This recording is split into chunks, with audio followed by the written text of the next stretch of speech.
विधानसभा और लोकसभा चुनाव में करारी हार के बाद कांग्रेस अपनी ताकत को पुनर्जीवित करने के लिए एक व्यापक योजना बना रही है। इस रणनीति का एक महत्वपूर्ण हिस्सा उन उम्मीदवारों से प्रतिक्रिया लेना है जिन्होंने दोनों चुनावों में भाग लिया और हार गए। इस काम के लिए मध्य प्रदेश कांग्रेस ने 7 कमेटियां बनाई हैं, जिसमें वरिष्ठ कांग्रेस नेता शामिल हैं। ये नेता उन समितियों का नेतृत्व करेंगे जो वैचारिक और प्रशिक्षण, समन्वय कार्यक्रम, अनुशासन और पार्टी के कोर वोट बैंक को बढ़ाने जैसे मुद्दों पर काम करेंगी। कांग्रेस पार्टी को किस तरह से हम मजबूत होगी, उसके ऊपर चर्चा होगी और जो कार्यकर्ताओं की आवाज है वो एआईसीसी साथ में मिलकर कार्य योजना बनाएगी। उम्मीदवारों से खास प्रारूप के आधार पर विस्तृत जानकारी देने के लिए कहा गया है, जिसमें विधानसभा और लोकसभा चुनाव में हार के प्रमुख कारण और जमीनी स्तर पर पार्टी को मजबूत करने के सुझाव शामिल हैं।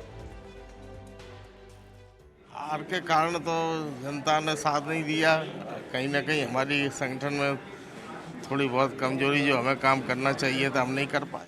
पूर्व मुख्यमंत्री कमलनाथ को इस नई संगठनात्मक संरचना में कोई खास जिम्मेदारी नहीं दी गई है।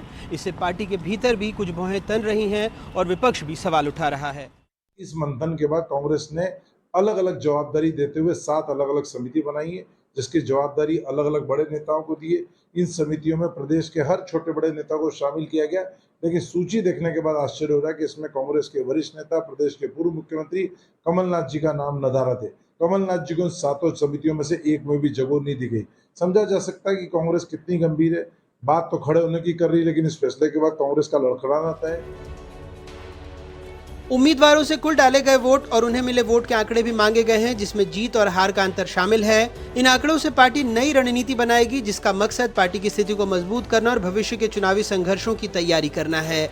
भोपाल से अनुराग द्वारी, एनडीटीवी।